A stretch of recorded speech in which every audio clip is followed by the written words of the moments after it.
My name is Diasha, and I live here in the Ezekiel Apartments. I'm from Come to Hear Ministry, and I just wanted to share a little bit of my story. My kids are young adults, and I was a single parent.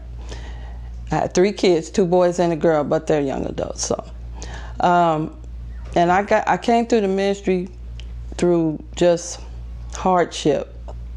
I mean, everything got overwhelmed. I lived down in Huntington Beach. You know, I lost my apartment. I lost my car.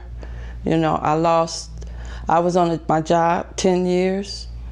And they just said, they tried to work with me, but, you know, when you don't have transportation to get there, because I was out in Culver City, they couldn't. So I lost everything. So I was homeless. And I mean, I felt so overwhelmed to where I was sleeping in my car for 3 weeks and then going to work. And what I do, I work now, I work the graveyard shift, and I do security office. I'm a security officer. And like I say, that job, I knew the in and outs of the building, so I knew how to leave and then go back because it was embarrassing. I couldn't tell nobody, like, for about 3 weeks.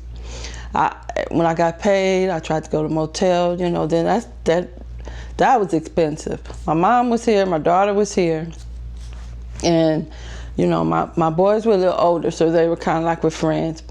But one day, my mom called the information number, and she spoke to James Chambers. And I think he told my mom to call back. So I said, oh, Mom, you know, I don't know. And she said, no, I'm gonna call back.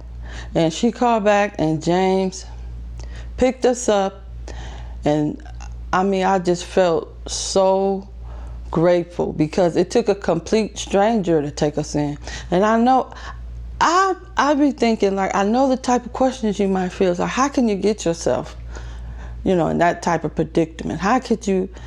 It happens. And I'm telling you, I felt so grateful, and still to James, the ministry, you know, and to God, because I grew up Catholic. You know, I've always believed in God. I always loved God.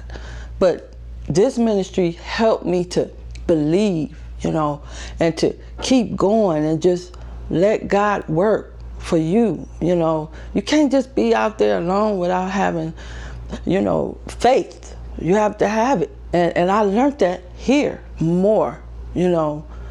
And James picked us up. He gave us a place to stay. You know, I'm working nights. And when I move on, I know he'll be able to help another family that really appreciates it. Really, I mean, what can you say to a person that didn't know you, trusted you, had faith in you to, you know, do the right thing, follow the rules, get back on your feet? What can you do? I mean, what can you give a person like that, you know, but show them, you know, that, you know, you want to move forward, you want to make your life back to normalcy, you know, you want to believe in God and stay with God, keep God in your heart. And that's what I'm doing. I'm changing my whole program because I want to have God first. You know, I want to have God and my family, and I just want to, you know, because he really saved my life. Because I didn't know where I was going at that point. So I just wanted to share a little bit of, so thank you very much.